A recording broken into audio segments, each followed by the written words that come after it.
of Bieber, Odell Beckham, and Trey songs. Yes. Like, and Trey's like literally sitting there playing Lookout. Playing Lookout as Justin Bieber goes down on Odell. Hey, young brother, everything's good? Selling out arenas and everything? Starting to act different, huh? You ain't been calling me and hanging out the way we used to hang out. Well, I mean, you try to get in contact with me, you know. Recently, some videos have been circulating on the internet showing Justin in some compromising situations with either Diddy or his rapper friends. And these videos got people talking about the weird friendship between Justin and Diddy, which has always given off that P word to minion vibe, if you know what I mean. Well, according to Jaguar Wright, this thing is much deeper than we think it is. Allegedly, when Diddy was done with Justin, he passed him around to his rapper friends in the industry and let them have their way with him. That's why it's really not surprising that Justin's life took such a downward spiral after a few years in the spotlight, because Chile, some of the things this young man had to go through were just downright heartbreaking. So let's get into it. Jaguar Wright stays pressing Diddy's neck, and honestly, we're here for it, because how else would we get all the tea she's been spilling about Diddy allegedly selling Justin Bieber to rappers? In a recent interview with Storm Monroe, Jaguar explained the real meaning behind the video that's been circulating of Justin Bieber hanging out with Diddy's depraved friends, Odell Beckham and Trey Songz. Let me just say, if you were thinking they were just hanging out and doing a line of that white stuff, then you got another thinking coming.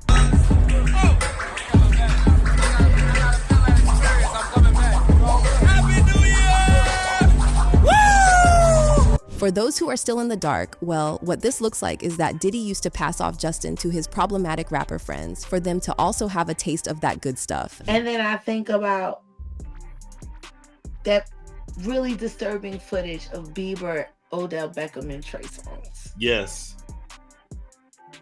Like, and Trey's like literally sitting there playing Lookout. Playing Lookout as Justin Bieber goes down on Odell. The boy came up with his mouth wet. Mouth wet. What? Dribbling. Now, what they're going to try to say is, no, Justin Bieber was just doing a line of coke. No, he didn't mess with his nose when he came was up. doing a line of coke with his mouth. He wiped his mouth. When you do his mouth was wet. You do this when you finish your line. His you wipe your mouth when you sucking dick. That wasn't post-nasal drip. That was seminal fluid, sir. It was Odell dick. Now, anytime we hear Justin and Diddy's name together in the same sentence, it's never for a good reason, going all the way back to the time Diddy took him to his house for 48 hours doing who knows what. In that infamous clip from the 48 hours thing, you can even hear Diddy saying he and Justin, who was 15 years old by the way, were going to go full crazy. Knowing Diddy, anything involving going full crazy is definitely not good news, especially for a teenager, and promising Justin a car and mansion when he turns 16. That's classic P-word behavior. Lure the young boy into your sick world and then promise him lots of flashy things either to keep him quiet or make him keep coming back. But it gets worse. Allegedly, Diddy introduced Justin to a drug-fueled lifestyle that made him easy to manipulate and use. There's this picture that's been floating around recently of Justin shirtless at a Diddy party holding a bottle containing a suspicious-looking liquid. Fans seem to believe that the yellow-looking thing is some sort of drug because the bottle typically contains a clear liquid. At the time, Justin was around 19, 20 years old, and yes, he was an adult at the time. However, compared to the people around him, especially Diddy, he really was just a child who should have been protected from things like that. But it seems like Justin was already far gone into that lifestyle at the time to realize that it was unhealthy. Even Justin himself has talked about how that period of his life was one of the darkest moments because he was hurting, unhappy, confused, angry, misled, misunderstood, and angry at God. And you can bet you're behind Diddy had a lot to do with those feelings of anger, hurt, and confusion Justin had. Girl, at this point, we just have to wonder how Diddy got away with so much for so long because it looks like he has a history of getting young people around him hooked on drugs. Take Usher, for example. He was barely a teenager when he got shipped off to Diddy's house for some puffy flavor camp, where he got introduced to the lifestyle. And by the lifestyle, what we mean is drugs, parties, staying up all night with adults doing what adults do, and having unfiltered access to things way beyond the scope of what a teenager should be exposed to under normal circumstances. I moved to New York City, and I lived with Sean Puffy Combs for a year. That's the crazy thing. Now, that was L.A. Reid's idea, right? We're sending you over to something called Puffy Flavor Camp. There you go. To learn Flavor Camp. Yeah, Flavor that's Camp. what it was called. And you're going to go to Puff Daddy's. He's going In the 90s, And that wasn't even the first time Diddy had exposed Usher to that kind of life. Remember this clip from a Diddy house party where he talked about how he and Usher used to fight over Frosted Flakes when Usher was like 10? Goddamn plane. I should. Fresh off the garden stage. That's my brother right here from day one. We used to wake up and, damn, pause, but like, check this out. Back in the days when he was like 10 and I was a little bit older, his older brother, we used to fight over the Frosted Flakes. You know what I'm saying? Before pause was invented.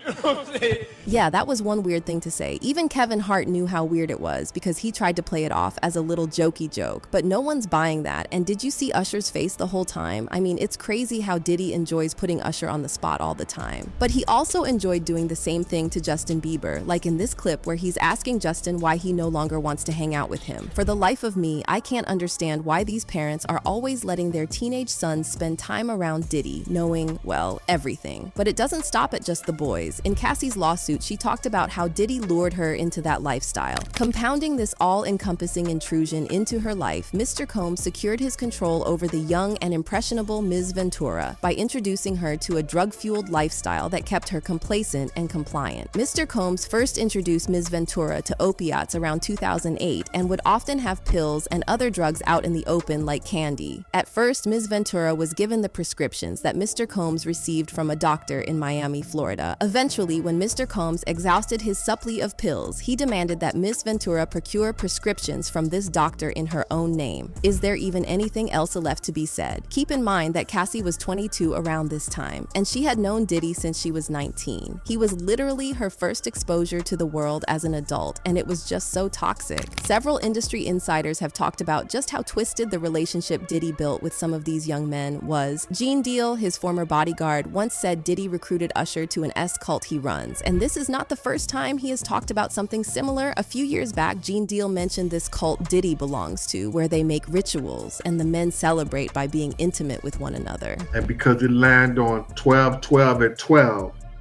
that's when ritual sacrifices and prayers and everything was given to certain idols.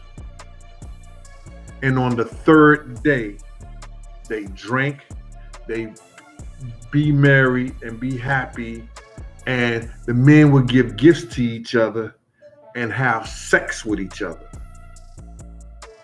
But, you know, different strokes for different folks, provided it's all consensual. However, the main issue here is that Diddy sometimes does these rituals without the consent of the boys or men who fall victim to them. It's just what Sloan Bella said in her viral Kim Porter series last year. Apparently, Diddy has been using these young men and boys in ritualistic sacrifices that make them bound to their masters forever. Sloan Bella said many things in that series that might seem like a stretch, but she hasn't been wrong so far. What's even more shocking is that allegedly Diddy once used Usher so much to the extent that Usher landed in the hospital. Puff and Usher did have a situation, and that situation led Usher to the hospital. Now I let Usher explain that to y'all. I let Usher tell that story. But how dare you say a man that groomed you, you gonna give him a pass? Bruh, you know I know. Let me reframe you on something. Remember Usher? We was at the Swiss Hotel. Puff had Kim in the room. Had one of Keith Sweat's baby mothers in the big room outside the master bedroom. He came outside in his robe. She gave him a fellatio right there. His back was turned to me. She gave him a fellatio. You knocked on the door.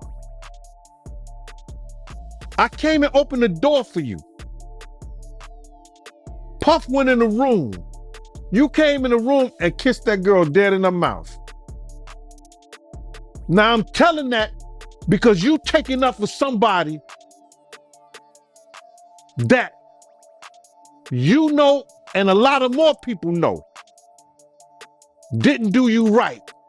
I don't even want to begin to imagine what Diddy could possibly have been doing to Usher that gave him a literal medical emergency. Jaguar Wright also talked about how Meek Mill was one of Diddy's boy toys. We all know how Meek Mill spent 7 days and 7 nights defending himself from the Diddy boy toy allegations. But he's probably never beating those allegations because the circumstantial evidence is just too strong. First, there's the viral clip of Diddy calling Meek Mill Daddy by the pool. Then there's Meek Mill and Diddy wearing matching pajamas, and this video where Diddy whipped his head around when Meek Mill sang a certain line. I was fucking this bad bitch, she fucking me good, and every I was drove me crazy. I pulled up to her crib, I was in that night. But the strongest evidence against Meek Mill was when fans figured out that he was the Philadelphia rapper in the Lil Rod lawsuit that Diddy had allegedly slept with. When the rumors started spreading around that Meek Mill had allegedly been Diddy's sugar baby, he started raging all over the internet and trying to explain himself out of that situation. He even went as far as making a tweet to show how much he liked women. When I got a girl around me, I'm effing her twice a day, LOL. Ask some of your favorites. P, don't control me, but it's like a high. One love to the gay people, but that juicy P do it for me. I done ran red lights to get that feeling. Y'all weird on here like devils, LOL. Yeah, nobody was buying that. As for Justin, he has been open about his mental health struggles and substance addiction in the past. Now, let's make one thing clear. Justin would probably still have had some of these issues even if Diddy had never been in the picture. He was a child from a very humble background who suddenly got the whole world tossed at him before he was ready to handle that kind of weight. That's the type of thing that messes most child stars up. However, Diddy certainly made things many times worse. And it's crazy because Diddy and Usher were supposed to take Justin under their wing and make sure none of the toxicity of Hollywood got to him. Instead, Usher handed Justin over to Diddy, and Diddy did what he did with him, then passed him around to his friends. It's so heartbreaking to think about, especially because Justin's mother, Patty Millette, trusted Usher to take care of her son. Was that naive of her? Absolutely. But you have to remember that Patty was a kid herself when she had Justin, and she had to work multiple jobs to take care of him on her own. So, when Justin got discovered by Scooter Braun and flown to Atlanta to begin his music career, she felt it was a blessing. In fact, she once said in an interview that she prayed to find good people who would take care of her son in the industry. Instead, she got Diddy. This explains why Justin wants to protect Billie Eilish so much, because the industry really is a very toxic place.